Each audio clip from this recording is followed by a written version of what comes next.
Hello, everyone. Welcome to the show Beyond Borders. And today we are extremely honored and privileged to have one of the pioneer astrologer from the Western side in the astrology. And I am really honored to have Sir James Braha for this on Bharat TV. So let's welcome Mr. Sir James Braha. Sir, very warm welcome to the Bharat TV and Bharat FM and my show Beyond Borders. Thank you so much for joining us today. Thank you. My pleasure. So, sir, it's like your books are really famous in India and here and everywhere. These books are like giving different kind of insights to the astrologers regarding astrology. We all know that you are based out of United States, but you went back to India. We heard so many stories and so many things, but would like to know from you that being here in United States, that time was not that high communication was available, no internet. What drew you to the Vedic astrology and to India, and how was your time there? Okay, I'll explain that. And let me say, let me make a comment on what you said about how times have changed. When I used to do Vedic astrology starting in 1980, I went to India in 1982, so I started practicing in 1983.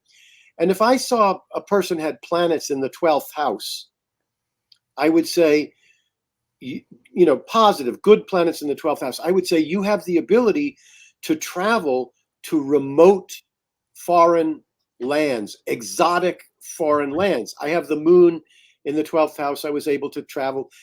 There is no such thing as an exotic foreign land anymore. People go to India. They say, oh, let's go to India next month. And they get on a plane and go to India. When I went to India in 1982, people said, oh my God, he's going to India. Oh my God, he's going halfway around the world. It was completely different. So, Yeah, so yeah. what brought me to India was that I was an actor in college. But then when I was around 20 years old, still in college, I started transcendental meditation. And I got heavily into meditation, went to Switzerland to learn to become a teacher of meditation. And I became familiar, my guru was Indian, so I became familiar with the Indian culture. Um, there was no mention of astrology except once. There was one mention, somebody asked about it, and they said, well, it's the 8th chapter of the Vedas. That's all they said. There was nothing said about astrology. Then I taught meditation from 20 to 27 years old. Then when I was around 27 or 28, I wound up getting divorced. And uh, at the time, my wife was in a play with a dancer who was an astrologer. And I went to see that astrologer. She made some predictions that were so accurate. And that started me on the path of astrology. And then, so I was studying astrology for, 3-4 years. And I had read about Indian astrology. I'd read about, and I'd even picked up some books, but I couldn't use them. They were pretty worthless for a Western mind, the way they're presented. So I had hit Rahu Dasha. When I hit Rahu Dasha, I got divorced and my father died all in the space of 2 or 3 years. So during the time, it was very depressing when my father died. I was very close to my father and I was very depressed. And I said, and I had just gotten divorced. And I said, I've always wanted to go to India. I'm not getting anything accomplished because I was so unhappy. So I said, let me go to India. And I brought with me about 25 horoscopes because I was obsessed. I was obsessed with Western astrology, but I wouldn't practice it because I couldn't predict enough. I'm not talking, the Western system's really good at predicting future events, but the Western system's not very good, in my opinion. At least I was never able to really predict the number of children, what the marriage would be, what the career would be. I couldn't do that with the Western system. Mainly, I think the house systems are not so good. Anyway, so I went to India and people said, are you going to learn Hindu astrology? I said, well, if it's possible. I didn't know if it was possible. I went around India for 2.5 months. I went around India. I got some readings. They were not impressive. There was one impressive feature. One astrologer said, "You're going to write books." And I thought he was crazy. I was 31. I had never written. But I was an actor, so I was good with language. But I never thought about writing. So that was accurate, but I wasn't impressed by anybody. I went back.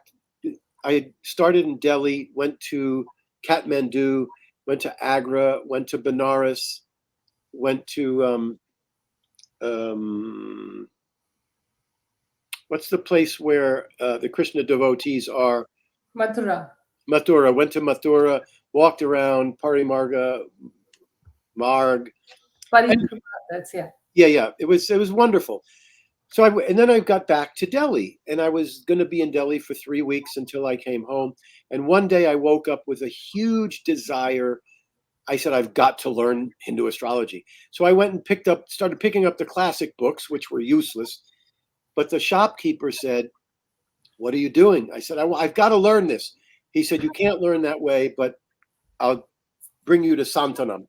Santanam was becoming famous by translating scriptures, but he could use the money because I was giving maybe 100 rupees a night, which was $10, which was a lot of money in 1982. So he taught me for about 4 or 5 weeks, 3 hours a night, 4 hours a night. And then I went home, and then I was practicing. Then I went back to India and got another teacher, Padia, who was not a scholar, but he'd been in the field practicing. And the thing about Padia was that he was not a scholar. He's still alive, by the way. He's in Bombay, but he's not practicing anymore. He's older. But he's not a scholar. But he practiced astrology the way astrology is supposed to be practiced. I have been writing these books for 40 years now, and now I have a class. I finally got around to doing a video class, which is 12 sessions. They're an hour and 20 minutes each, approximately an hour and 20 minutes each. I analyze 50 horoscopes, but not the way Santanam and not the way Padia did. With Santanam and Padia, I would put the charts in front of them, they'd look at them, and they'd start analyzing it. In my classes, I took charts. I went through lots of charts to find which 50 charts I wanted to do, and I would study them beforehand so that the classes are really, really intricate. But here's the thing. The biggest frustration I have now these days is that I get emails from people reading my books, and they ask me questions as if my answer is going to be the word of God. Now, I can give you 45 years of experience and tell you, when I've seen this, this is what it means. When I've seen that, this is what it means. But that is not the way you do astrology. The way that you do astrology is you learn what the planets mean. You learn what the houses mean. You learn what the aspects mean. And then you analyze, you use your own thinking. You don't run to the teacher and say, "What does this mean? Tell me what that means. Tell me what," because you'll never get anywhere. So it becomes, and that's how I got where I got. When I was in India, when Padia and Santanam would say things, if they didn't make sense to what I knew from Western astrology, I would challenge them. I'd say, "Wait a minute, how can that be?" Because that's how you learn. You don't learn by, "Oh, the teacher said this, so that's the way it is." Nobody's 100% accurate. Nobody. And in India, many times Santanam or Padia would say something very accurate, because these were 25 horoscopes that I knew the people. They were relatives.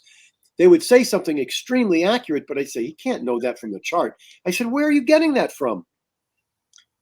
And many times it was psychic ability. I'd say, "Where are you getting it from?" And then they would struggle to find it in the horoscope because it maybe wasn't really there. So that is the most important lesson. That's why in the classes that I give, I'm trying to explain the thought process, how you get to understand. That is the most important thing. So I went to India, learned, but that's how I got there. Okay. So like when you were explaining that part, you use the term psychic. So what do you mean by that? The kind of psychic of, if someone is psychic, how the person would know? Or is it like For we have? example, for example, Yes. I was doing a chart about a week ago, doing a horoscope reading. And while I'm doing the reading, it suddenly comes to my mind, doctor, medical.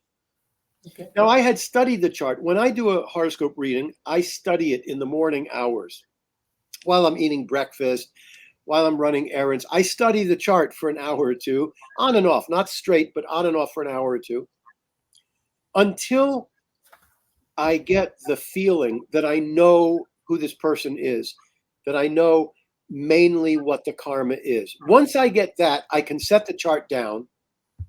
And then when I start reading the chart, information will in the horoscope, I'll start seeing things that I hadn't seen before. It comes alive. In this particular instance, I'm reading the chart and suddenly the term doctor or medical comes up. Now I keep talking about the things I'm saying. This is in this house, but as I'm talking, I'm looking to see is this person a doctor? Is there medical in there? And turns out she's a doctor. But it was not obvious from the horoscope. There were other things that were more obvious. Now that's a psychic impression. That's a psychic impression. And when I get so let me go back all the way to 1979, 1980. When I was studying astrology, I had a teacher named Larry Sands. He was very good. And he taught a class in astrology, and he taught Kabbalah, and he taught a class on psychic phenomenon. He taught all these different classes. I took the class on psychic phenomenon, and I found that I was pretty good at it. But I was mainly obsessed with astrology. So in this class, he said, okay, everybody take a partner. Take a partner. And you take the partner, and he says, okay, one person, give the partner an object that has been on you, like a ring, like a necklace. Let them hold it and see what they come up with. So I was with this guy. He hands me his watch or something. I'm holding the watch, and suddenly I start saying this story. I say, you have a girlfriend, and she she really likes you, but you don't know that she likes you. And I'm thinking, where is this coming from? And I don't know, am I making it up? I don't know. The guy says, that's what everybody tells me. I knew right then and there that I had psychic ability. And I knew right then and there that's not what I wanted to do. I had no interest in that. The reason I had no interest in that is because I don't know when I'm saying something like that whether it's accurate. How am I supposed to know? If I have a horoscope, and by now, my horoscope readings, anything that I'm teaching in my classes, in my books, should be 70% accurate. Nothing's 100%. But the way I work, I will not even use a technique like Vargotama. It doesn't work 70% of the time. Nietzsche Bunga doesn't work 70. So I will not use them. I don't want to be wrong 70% of the time. I want to be, Nietzsche Bunga works maybe 3 out of 10 times. I don't want to use Nietzsche Bunga if I'm going to be wrong 7 out of 10 times. So I don't use it. So I want to use what's in the horoscope, because once I get to know what I'm doing, 70% of what comes out of my mouth is going to be accurate. Actually, when I'm doing readings, I'll tell a person, like, if I'm doing a reading and I start saying something really harsh, like, oh, the relationships are going to be difficult, or the confidence, I will always say to them, now look, I could be right, I could be wrong. Astrology is about 70%, but this is what it looks like. They always tell me, no, you're exactly accurate. Because if I'm not really confident, I'm not going to say it. Yes. So I don't want to use the psychic ability. But Indians, I believe that, first of all, every horoscope that I do, maybe 50% of my horoscopes are for Indians, because I've done 80 YouTube videos with Indian hosts. So when I'm doing, these readings for Indians, I'll be talking about what it looks like, what it seems to be. Nothing's 100% accurate, but I don't know. So that's what I do. Okay. Okay, that's interesting. Just going from and that time taking that decision of going to India just to look around and let's see what will happen. It's really, yeah, it's a kind of interesting. It's like whenever we go through the charts, there are the 12 houses. There one term which is usually quite repeated is like uh, pun, Purva Punya, Prarabdh, Karma, like you mentioned that when you are watching or like when you are analyzing the chart, you see what are the karma or what are the something like that. And in West side, the term karma, the karma is very popular. People are using it a lot. What do you think? Like what in general, how that does impact that Purva Punya, and if the purv term means the past. So I will tell you my understanding of it. yes, please, please. This came out because when I got divorced and my father died, I went into Rahu Dasha, but there were massive transits going on that really impacted me powerfully. I was a different person. Uranus was hitting my seventh house cusp. Pluto was conjuncting my sun. I was exploding with new energy around the age of 27, 28, 29. Around that time, I suddenly realized I was going to have a big career and maybe be famous. And this was on my mind all the time from the age of 27, 28, all the way to even through when I was in India with Santanam, it was still there. By the time I got to Padia, it was now 1983. I'd been living with this powerful sense of destiny for 5 years, but nothing was happening.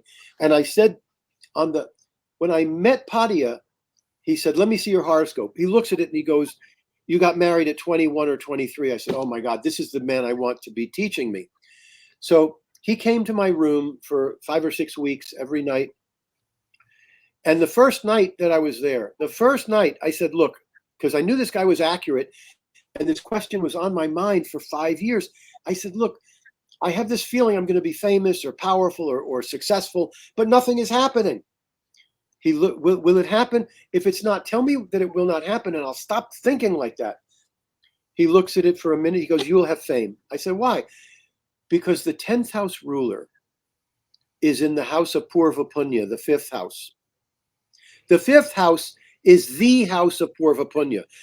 So he says, it's in the house of Purva Punya. It's aspected by Jupiter. You have earned it from past lives to have fame. Now, when I when I do a horoscope, I will look at the fifth house. I look at the whole chart. The entire chart is telling me the karma. The entire chart is telling me the karma is the person's going to have good relationships, good children, bad children, fame, not fame, money, not money. That's the whole chart. But if it's connected to the fifth house, which is Purva Punya, it must occur. And it could be bad, it could be good. If the 10th house ruler's in the fifth house but fallen, debilitated, there'll be a terrible career because specifically what they did in past lives. So I look at the Purva Punya house, the fifth house, to be karma that must occur in this life because you earned it from the past. The karma has been building up and it can't wait anymore. It's got to be paid off, positive or negative. If it's connected to the fifth house, if it's good karma in the fifth, connected to whatever house it's connected to, that karma must occur. It's been waiting too long. The other things in the horoscope, they're also likely to be accurate, but there's many things in the natal horoscope that are there but may not manifest. So when you use the term Purva Punya, then I'm thinking the karma, like my brother. I remember this. Padia was looking at my brother's horoscope, and my brother has Moon and Jupiter conjunct tightly in the fifth house in Jupiter's own sign, Sagittarius. Moon conjunct Jupiter tightly in Jupiter's own sign, Sagittarius. He said, "This man is lucky." He said he has done very, very, very good, generous works in past lives, and it will get paid off in this life. Life will be easy for him because he's earned it. Now, if you have Jupiter Moon in the horoscope in general, that's a wonderful placement. Jupiter Sun, Jupiter Moon, those are wonderful in general. But if it's in the fifth house, connected to the fifth house, then that Purva Punya is going to be incredibly, it's going to manifest. Okay. So, in that sense, the thing is, like, it means the past life exists, because people do question that, do you believe in past birth, or that do you believe that there was a past life before this life? If So, you're an astrologer, you only have two choices. One choice is that life is completely random, and you're reading the heart. No. Wait a minute, because I struggle with this myself. When I wrote this book on Advaita, non-duality, living reality, because I studied with a non-dual master, Sailor Bob Adamson. He came to my house for 5 weeks. And when I got Advaita, non-duality, I came to one realization. And that realization is the only thing that I can absolutely positively know for sure, for certain, is that I am. The body's going to die. The thoughts are going to die. The feelings, everything about this James Braha is going to die and go away. The thoughts, the feelings, the body. But what's going to stay is the awareness or consciousness. Now, after being with him, after getting non-duality, I'm in touch with consciousness and awareness, which is with me all the time, which was never born, it never dies, and it's who I am. That's the only thing I can know for sure. Everything else is a conclusion, a belief, and a concept. So I struggle with past lives. I struggle with that. So I have two choices. I know that I can predict people's lives because I have the horoscope. So I have two choices. A person gets born, the dream is going on, and it shows you what's going to happen. That's one possibility. The other possibility is I have a big career. I must have earned it from a past life. So I choose to believe that if people are poor, it's because of what their karma is from the past. So I believe that. Can't prove it. Cannot prove it. And I'll say more than that. I cannot know it. The only thing I can know, if I look for who am I, all I can find is awareness or consciousness. That's the only thing that is certain. Everything else is a concept and a belief. I believe there's past lives, but I can't prove it, and I can't really even know it. I can have faith in it. But look, it's certainly possible that the absolute decides to make a creation, and it makes a creation, and every time it makes a person, it makes some people happy, some people sad, some people rich, some people. It could do that, but I don't believe that. But it's possible. yeah, good to know. Good to know this insight. That's a But good question. have you ever been encountered any person who remember their past lives and they come Well, to you for any help, sure. or what kind of experience such kind of people Well, can you share? well, I'm not saying that I've had people who have great knowledge of their past lives, but look, let's say that you take Kalasarpa yoga. Okay. Kalasarpa yoga is fairly common. It's not as rare as you think. Hmm. Kalasarpa yoga is when all the planets are on one side of Rahu and Ketu.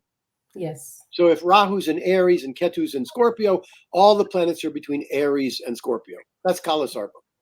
Yes. The meaning of Kalasarpa is that you killed a pregnant snake in a past lifetime. I don't take that as literal, I take it symbolic.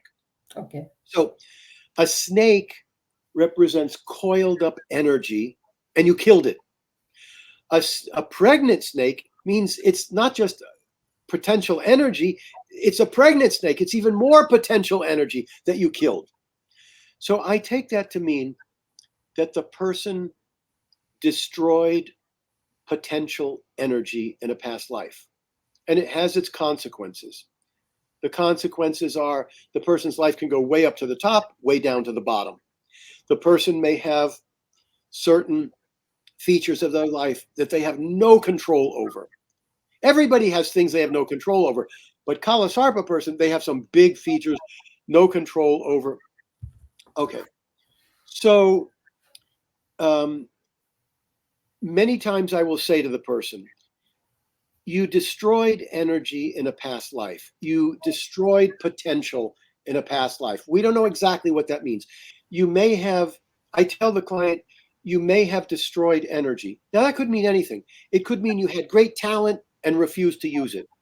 It may mean that you were with people, loved ones or friends, and they had great potential and you ruined it for them. It may mean that you committed suicide. You destroyed the energy by committing suicide. If I told you how many people, when I make that statement, they say, I know I committed suicide in a past life. So they know they have some sense of some past life. That's as much as I'll say. I mean, there are people who have that, but I don't have much to say except that there are people that know some things about their past lives. I mean, I love the explanation of the thing, that it is not the literal killing the snake, but the meaning that you destroyed the some kind of higher energy, and Not then just potential energy. that's And a potential. yeah, yeah, Okay, yeah, yeah. okay. Yeah, good to know. That's a really new thing I have heard. But you see, the reason that you don't know this, the reason that people don't know is because they take the scriptures like it's religion. They take the statements of their teachers like it's religion. This is not the way to become a great astrologer. I wrote this book, the Braha Sutras, in 2022. This came out. This is the Braha Sutras. I wrote this book because I had given a workshop at the Vedic Astrology Conference in 2019.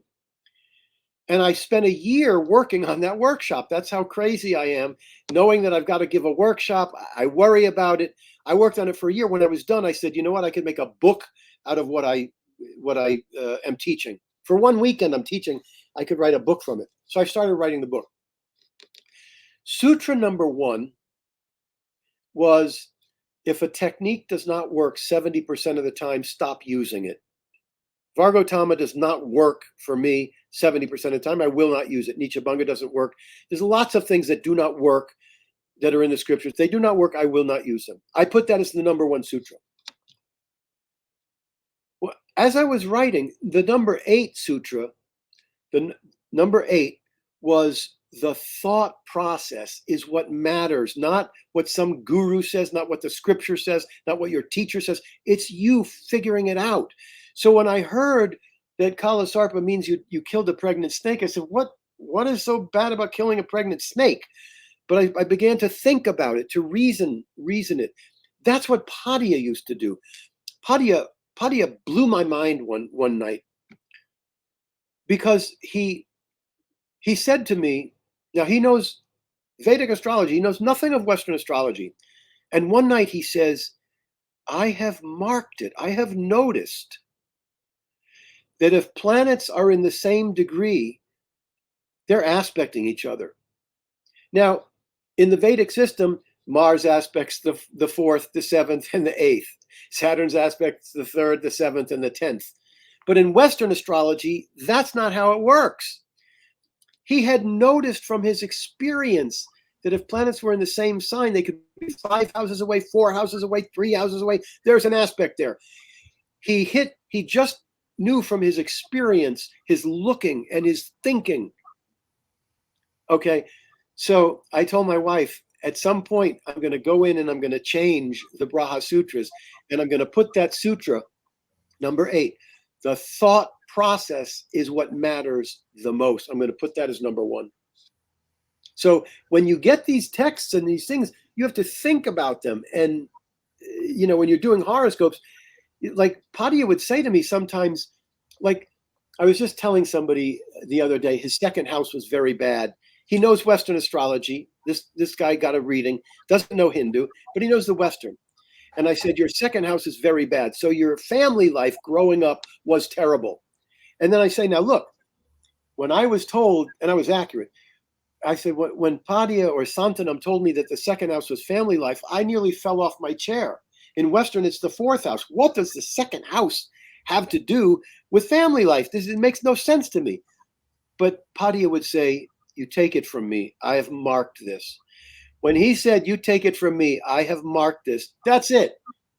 I would say, okay, whether it makes sense or not, I'm going to go with it and see if it works, because he's going by experience, not by what somebody told him.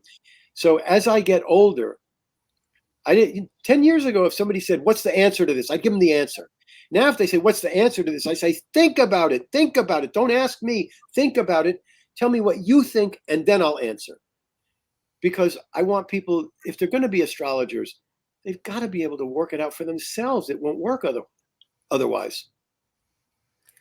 Okay, so I have a question here. Suppose a person is coming to you, you are explaining this all things to the person, but does it depend how open or how in the sync with the nature or the universe the person is for their thinking ability? Does it depend on that factor, or no? Everyone can think the same.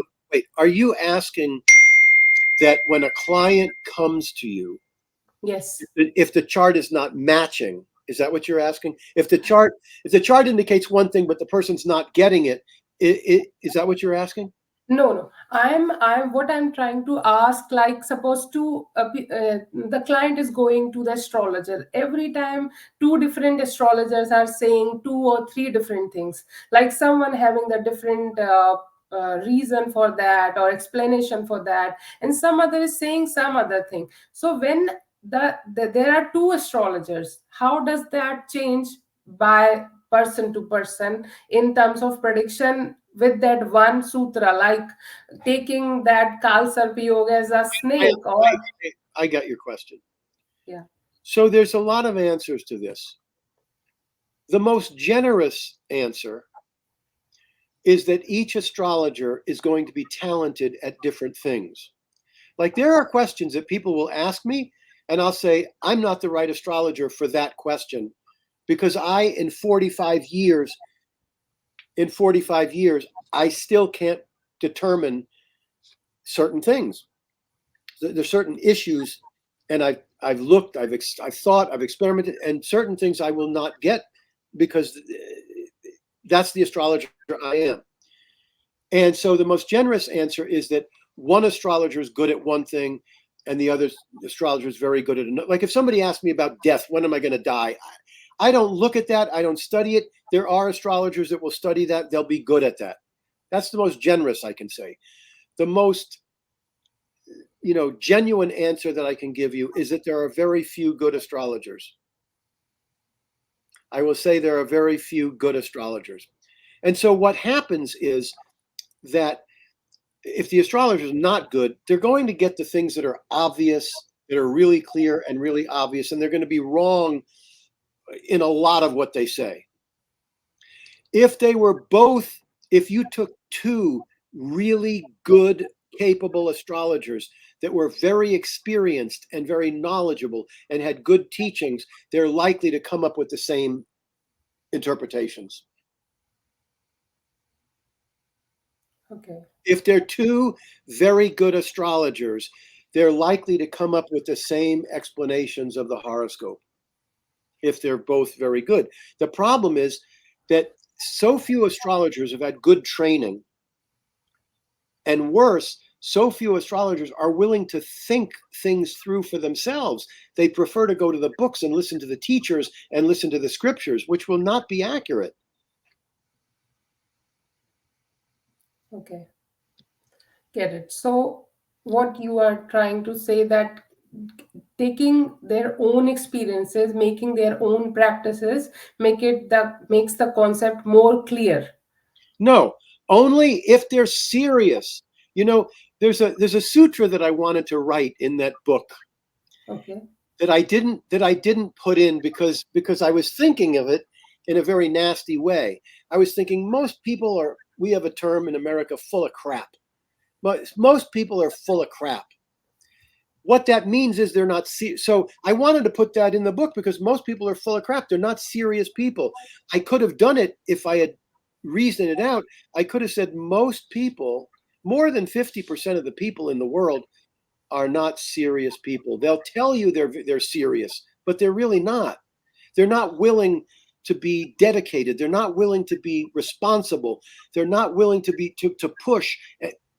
The reason I got good at astrology is because I'm obsessed with the truth. I'm obsessed with finding the truth, not just with astrology, but with everything in life. That's why I said to you, as much as I believe that there are past lives, I cannot know that. Why did I say that? Because I'm so serious and obsessed with the truth. And the truth is, I can't know anything except I am awareness and consciousness. Everything else is a concept and a belief. But I only got to that point by being serious, by pushing and pushing and pushing. And most people are not serious. They'll say they are, but they're not. If you get, so it's not just that the person's going by their own, I mean, if they're going by their own experience, that's good if they're serious. If they see it once, oh, I saw once that a person that had Saturn in the fifth house had this happen. Therefore, everybody who has it, that's not being serious. Yes. That's not being serious. So they have to be serious and go by their own experience. Then, yeah, they're going to get it. They're going to get it. So when I'm doing horoscopes now, and it's taken a long time, when I teach this in the classes, I go over, so that people, I do 50 horoscopes to show them how it works. But once I do that, like if I'm looking at a horoscope, if somebody tells me, oh, I had a horoscope done by this astrologer and they said blah, blah, blah, and I look at the chart and it's not there, then I know that other astrologer is not a serious astrologer. They're not experienced enough, because astrology is actually not as hard as it seems. What is hard, I mean, like the way I structured my classes, it's 12 classes. The first class is about the first house. And I use a chart with a good first house, a bad first house, and a confusing first house. And I go over what's making this first house confusing. I go over what's making this first house great, what's making this first house bad, for all 12 houses. So if I'm doing a horoscope and I see something that is crystal clear, that is very good about a particular house or planet, there's nothing that some other astrologer can say that's going to negate what I have found. It's not likely to happen. So in other words, it is an art, but it's also a science. But because it's an art and it's a psychic art, astrologers are very gullible. They will believe all kinds of things. They're not serious enough, and they're not skeptical enough. So I have a sutra in that book about being skeptical. So if I see something happen a few times, like for example, people will constantly say things like, "Oh, well, I was in the Venus Bhukti, and money got stolen," or "I was in the Venus Bhukti and I had a car accident, so the Venus Bhukti caused the car accident." What the heck does Venus have to do with a car accident? But because it happened in the Venus Bhukti, oh, it must have been Venus that caused it. That's a lack of thinking. And that is what makes me, that's why I write these books. That's why I teach these classes. But my patience is getting, as I get older, my patience is being tried by people who say they're serious and are not serious. Yes, I get you completely here. And when you were talking in the start, I want to take a flashback there, that you said that while in the practice of 45 years, now you are realizing that you are the one and conscious. So, do you think that astrology is the path to take you to the spirituality? Does both of these connect the dots? Oh, Or God. how do you see the spirituality now at this point of life? I want to know that. There's astrologers where you walk in the room and they're smoking cigarettes and drinking beer. It's got nothing. Being a predictor of life, being an astrologer, someone who wants to be in the eighth house is metaphysics. Your ninth house religion could be very weak. You could have a great eighth house and be an astrologer. The 12th house for enlightenment could be very weak. You have no interest in enlightenment and you're in astrology. So you're asking me, I didn't understand exactly. I needed to get that out, that a person could be very, very psychic and metaphysical without being spiritual at all. Was there some other question you had about the talking about the enlightenment or the awareness? You had some other. Okay. I just take it like that way, that in your process of astrology, does that help you to realize the fact of life or the purpose of life or any in the higher terms? So astrology is a very fascinating profession, and it brings all kinds of thinking processes in. But in my 12 classes, I talk about my horoscope kind of all the way throughout the sessions. I'll put it up and talk about it. People think because I have this great astrological career, they think James Braha, they think astrology. That's not what my life was about. My life was about the truth. My life was about enlightenment and the truth. So I got into meditation at the age of 20. I didn't even know about astrology until I was 27, 28, and I had a first reading, and it was very accurate. Astrology is my dharma. It's what I do. Enlightenment is what my life was about. So in these classes, when I'm teaching people about how to analyze horoscopes, I keep telling them, you're not just looking for the karma and what the person does. You want to know who they are. So if you did my horoscope accurately, and I can tell you, neither of my mentors ever looked at my horoscope and said, there's no question you're an astrologer. None of them even saw that. I got that as I, learned and learned and learned. I got that. But when I teach the classes, I teach them, here's the karma, here's the karma, here's the karma. But you want to know more than just the karma. You want to know, who is this person? Who are they? So in my case, who I am is someone who's obsessed with truth and enlightenment. Astrology is just what I do. It's my job. It's my dharma. So I was going toward enlightenment way before I was going toward astrology. Astrology came along. I got obsessed with it. It became my dharma. It's clear from the horoscope. It is my dharma. The 10th ruler career is in the 5th house, aspected by Jupiter within minutes, and Jupiter rules the 8th house. That's my dharma. But who I am is a seeker of truth and a seeker of enlightenment. So the astrology does not do much for the enlightenment, but it's very fascinating and it's very interesting, and I've drawn lots of conclusions. Whether I had the astrology or not, I was going toward moksha. And I did not just meditation, I did every self-improvement technique you could do from the age of 20 to 53. At 53, I read this book by this Australian Advaitin. He's a Westerner that studied with Nisargadatta Maharaj. First, he went to India. Sailor Bob Adamson went to India, and he was with Muktananda.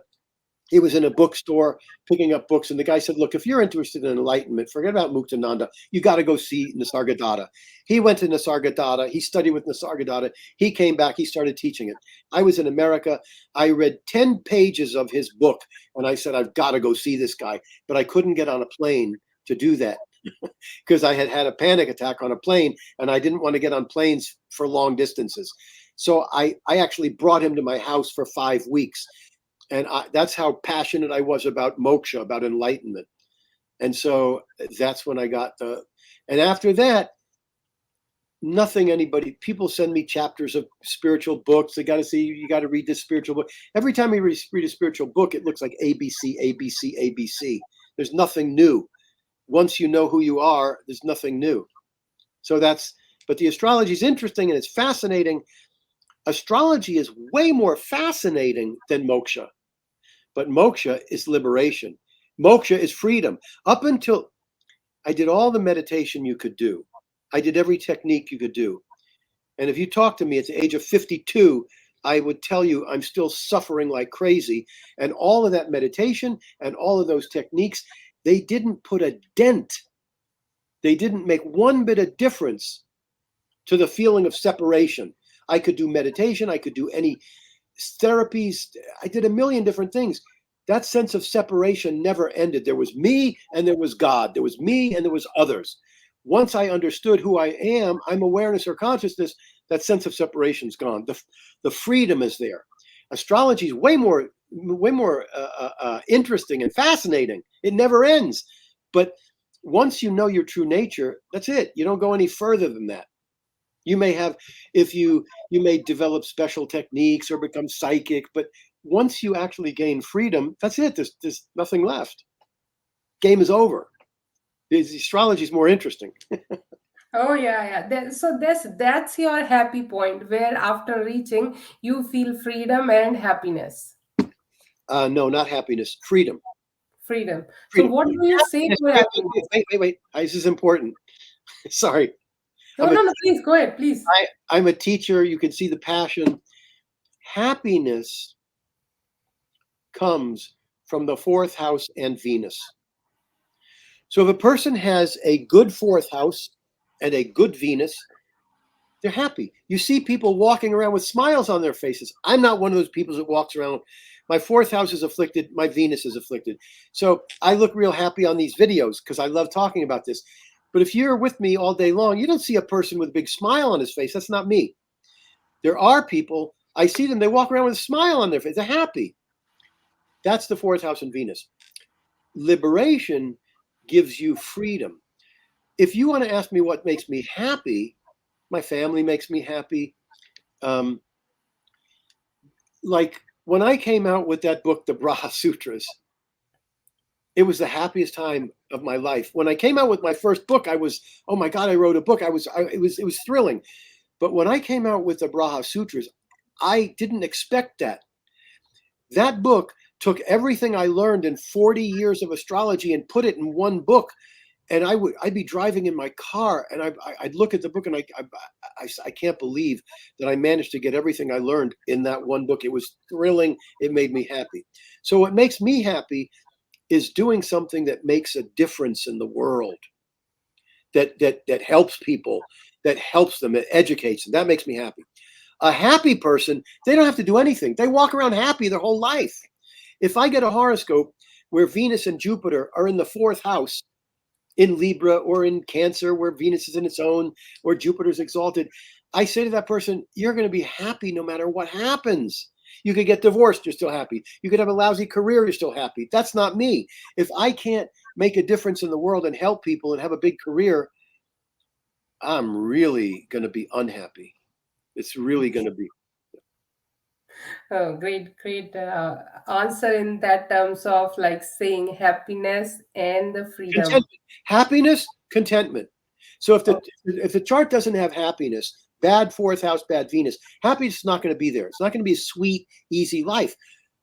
I tell those people, you will be content. You will be content if you can do something that helps the world or something that your horoscope is indicating. You know, maybe not be happiness, but it may be big travel, big philosophy, or being a doctor.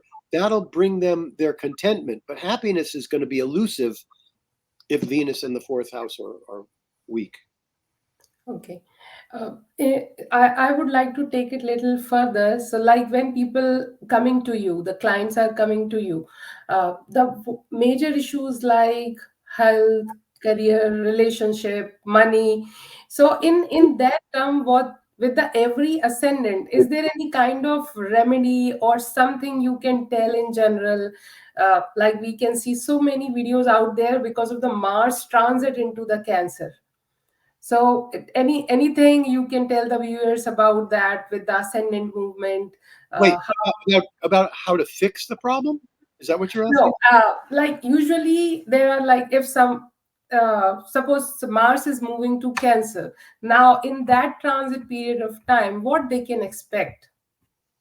What's the question? I don't understand the question. So if a bad transit is coming, Yeah. So suppose the recent the major transit is which is talked about is like transit of Mars into the Cancer. When that Mars is transiting into the Cancer, in that time, what the native can expect, or if they are well, expecting. so there's a book. So there's a book that I wrote on transits. That's this is a book on. It's called. The actual title is How to Predict Your Future.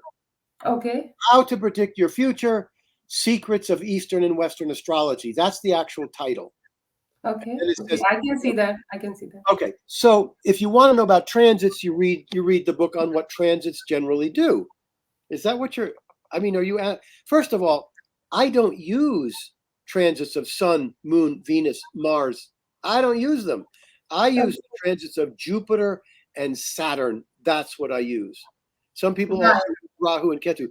The transits of Mars, now, if Mars is going to conjunct a planet, there might be something happen, but it's difficult enough to be accurate if I'm just using the major planets of Jupiter going through a house for a year, Saturn going through a house for 2.5 years. Then I have something to talk about.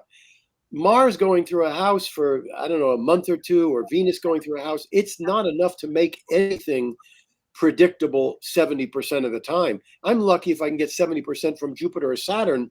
Now, if Jupiter or Saturn are conjuncting a planet, Saturn's conjuncting the sun, Saturn's squaring the moon, opposing Venus, I can make predictions about that. That's what that book on transits is about.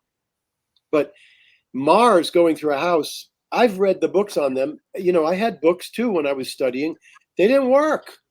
They didn't work predicting Venus going through a house, Mars going through a house. Does it have an effect? Yeah, it has some effect, but it's not enough to make something, predictable 7 out of 10 times, not even 5 out of 10 times. Those planets don't work for me. But if you want a book on that, book is Jupiter and Saturn through the houses, Jupiter and Saturn, and Uranus, Neptune, and Pluto through the houses, and aspecting the planets in their transits. That's that book took me more time than any other book. It took over a year. There's like 400 different transits in that book. Okay. But So the reason of asking that question, that like we were started talking on the point, that time you traveled to India was not that technology. In these days, when we open the YouTube, there are like 100 of astrologers explaining the same thing, like transit of Mars. The whole thing is filled up with that. So the question came into my mind that why shouldn't I ask you that yeah, what. yes, so I'm gonna tell you one of the sutras in the Braha sutras. One of the sutras is the internet is the best, the internet is the worst. The internet is the best. If I have a health problem, I can start researching how to fix myself on the internet. But if I look, I don't go to watch astrological videos, but I have clients that tell me what they learned on videos on the internet, and I want to throw up. I want to vomit from the nonsense that they tell me. That doesn't mean they're all nonsense. There's a lot of nonsense going on the internet. A lot of nonsense, more than you can imagine. So that is why sutra number 1 is you must be able to reason it out for yourself. You can't listen to these. So when I tell you Venus and the 4th house is happiness, you should not take my word for that. What am I? I'm a person on the internet. You should start to study it and see whether it works. That's how it works. But there's a lot of, that's why I told you, if I'm doing a horoscope for something and I see something very clearly and they tell me, but this other astrologer said this, once in a while I go, oh, wow, that's an interesting thing. 80% of the time I say they just don't know what they're doing. Because I know after 40 years, I know what I'm doing. So they better have, I'll tell you a good one. When I see Mars fallen in Cancer and the moon fallen in Scorpio, Okay. those are both, so that's an exchange of signs. Now Yes. I consider that a terrible exchange of signs because they're both fallen. But some astrologers will say they're both fallen, but the exchange of signs is going to be so good that it becomes good. Now that's something where my logic told me that how can it be good if they're both fallen? Yeah. But from experience, I have seen some cases where even though they're both fallen, they're working and the person's making money. Do you see what I'm saying? Yes. So most of the times, like if I'm doing a horoscope and people tell me, well, I heard this on the internet, I heard that on the internet, it's nonsense. But once in a while, they'll say something and I'll say, well, I'll have to consider that. And then I'll go back and I'll start looking, but that's very rare. It's just rare. Okay. So That like when people are checking all the times and that like this transit is going to happen, how this gonna change this ascendant, and that's all. It's not majorly affecting until it's the planet like Jupiter or Saturn. that's right. Now look, if Mars hits your ascendant or Mars hits your moon, you could have an accident. Okay. If you predict for 10 people when Mars is going to hit their moon or their ascendant, you're going to be wrong 9 times. Yes. How can you use it? You could say, look, I better warn you. But I have enough to say in an hour-long session about things that are 70% likely to happen. I don't need those things that are, but Mm-hmm. yeah, sure. Mars hit my moon some months ago, and I had this big explosion of anger at somebody who's doing something wrong. That was Mars conjuncting the moon, but that doesn't happen every time Mars hits the moon. But it's going to have some effect. But Okay. those are minor. Those are minor. Look, here's another thing. Astrologers want to get clients, and so they have monthly newsletters. Monthly, you'll get advertisements from their website saying, "Here's what the month of March is. Here's what the month of April is." 80% of that's just garbage. It's just garbage. If you hold those people's predictions to the fire, they're going to be wrong 80% of the time, maybe 90. They're just nonsense. Mundane astrology is near impossible. Mundane astrology is predicting an earth. Well, earthquakes may be easier because that's more about planets affecting the earth scientifically. But most predictions, there's going to be a stock market crash, there's going to be a depression, there's going to be most of that stuff is just nonsense. And if you read that person's April and May and June and July predictions, they're going to be wrong most of the time. And what they'll do is when one of them is right, they splatter, I told you this was going to happen. They were wrong 10 times, right once, and they tell everybody how accurate they were when it happened. Yeah. I don't do that. If there was anybody that could do mundane astrology well, the whole world would know about them. Nostradamus did that long ago, we assume from the writings. Um, Edgar Casey was a man in the 50s and 60s who made predictions that were extremely accurate. That guy got hit in the head, right over here where the chakra is. He got hit in the head. After he got hit in the head, he would go into a trance and he would tell you all about your physical health problems. And he would make predictions. He said that Miami, I was raised in North Miami Beach, Miami was a very small town. In the 50s, he predicted Miami would be a huge international port, and it became that in the 70s and 80s. But when he came out of his trance, he couldn't remember anything he said. So that was from being hit in the head. The chakra opened. There was a woman in the 60s named Jean Dixon who made tremendous predictions, but she also made a lot of wrong predictions. She was the best. And she called herself an astrologer, but she was really psychic. She was really psychic.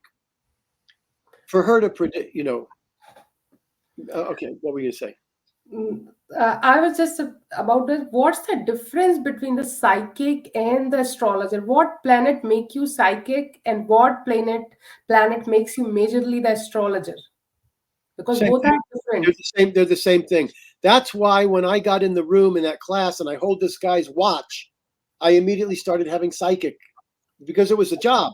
Okay, so look, there's different. You can see whether a person's psychic or not from the horoscope. If Uranus is very prominent, they will be psychic very suddenly. They'll have sudden insight suddenly. That's Uranus. It just comes to them. If Neptune is very prominent, Neptune is very prominent for me. Neptune is right next to the sun. So I will feel things. Neptune is a higher octave of Venus.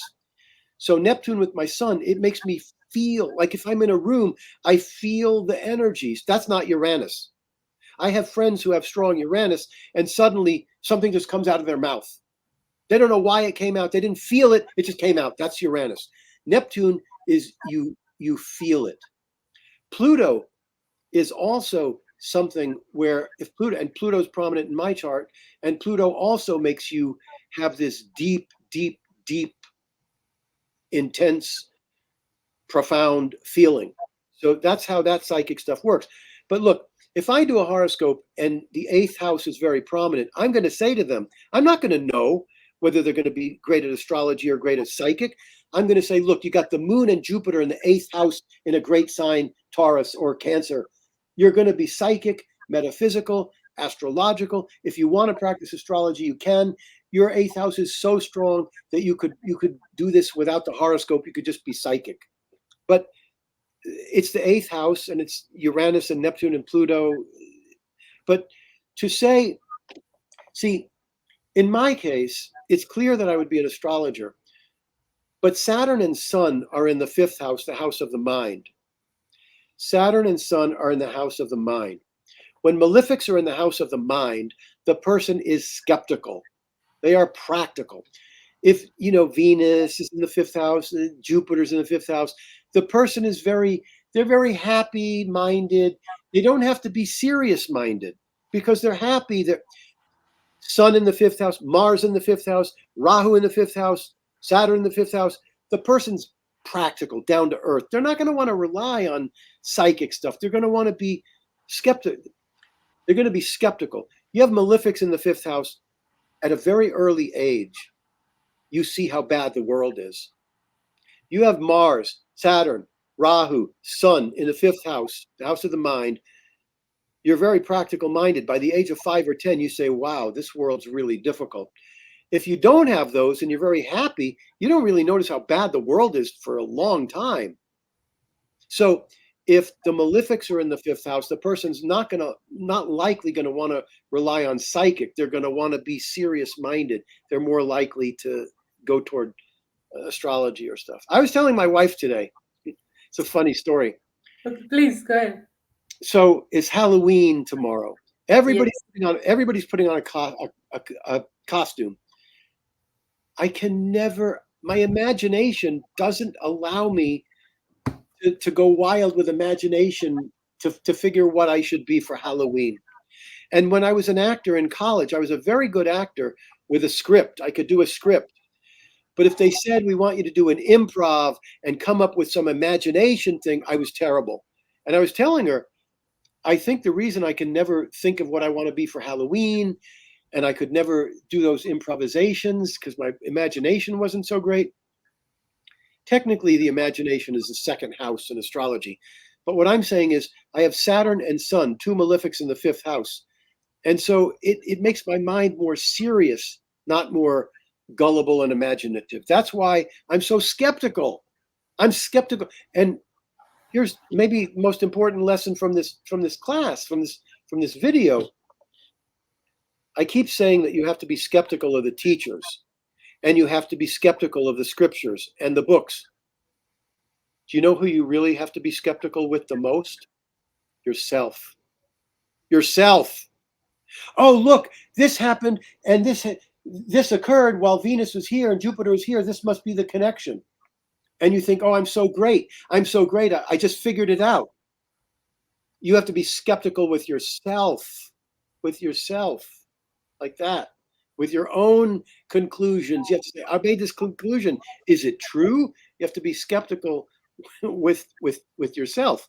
And, for a person who's pursuing enlightenment, what's stopping you from enlightenment is that there's all these different phenomena. Enlightenment is about who am I? What's my true nature? The true nature is that it's all one. Awareness or consciousness has no beginning, no end. It's all one. It's not dual. That's why that's why they say Advaita. Advaita means not oneness. Advaita means not two. Not two. Because if you say one, there's a possibility of two. So they say not two. So the problem is that I'm seeing a cup, I'm seeing a video, I'm seeing a book, That's two, three, four, five. It's all duality. And you're looking for oneness, right? So the person gets caught up in money, in fame, in power, right? So you're pursuing enlightenment.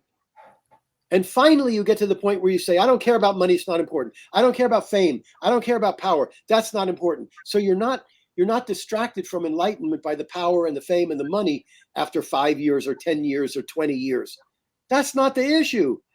The issue is you're consumed with me, how great I am, who I am. I teach non-duality to people and they start asking me questions about how can I fix myself? What self are you talking about? There's a James who is a movie figure. That's the hardest one to. They can let go of power. They can let go of fame. But when you say you got to let go of the idea that you're a person, because the person is a body, thoughts, and feelings, and they're all going to be dead in 50 years. So there is no you, but that's what they're fascinated with. You got to let go of the idea that there's a James, that there's a you. There's not. All there is this oneness. That's all I can know is that I can identify, I can feel the emptiness or nothingness or consciousness. So you have to be skeptical with yourself, your astrological conclusions, and you have to be really skeptical that you're a human being. If you believe you're a human being, you're going to suffer. As soon as you let go of the idea that there's a real human being there, the suffering is going to end. Now I know there is no. What does it matter if James dies? There was never a James here to begin with. There was a body of thoughts and feelings. It's not real. So I'm not worried about a James dying because I realize my true nature is the emptiness, the awareness. Wow. It became spiritual at the end. I mean, the end is the way you ended up, it's really heavy for me right now. I would not say it's not understandable, but it took a lot of my attention to understand. It's perfectly understandable. You're not a woman. You're not an astrologer. You're not a person because that has no reality. It has no independent nature. It comes and it goes. Yes, Bhagavad Gita, it says you're looking for the self that cannot be cut by the sword and burned by fire. yes. You and I can be burned by fire and destroyed by a sword, but we're looking for the part that cannot be. This is not complicated. It's actually quite simple. The body and the thoughts and the feelings, they can be destroyed, but there's something there with you right now, all the time. You close your eyes and you go, yeah, there's that nothingness. There's that emptiness and that nothingness. When the whole world is destroyed in a ball of fire, it's irrelevant because the emptiness or the nothingness or the consciousness is still there. And the emptiness or the nothingness or the consciousness is likely to create a whole nother universe. Wow. I'm really like in a different zone. So before concluding this, I would like to thank you here. It's not that I'm done with my questions. I could ask more and could go more. But for this episode, I would like to take a little break here Sure, sure. and just thank you so much for coming over, giving me the honor to have this vast knowledge and could go further with this medium. My So pleasure. My thank pleasure. And if you find me too aggressive, I can't help it. I get No, it is not. It is not aggressive. It is, I would say, a beautifully explained, honest way. So I just really loved it. I'm obsessed with the truth. I'm obsessed with astrology. It is, I am really honored to know that knowledge through the medium and the way it will go to the people. It's a really great thing to reach out to the masses. My Thank you so much. namaste.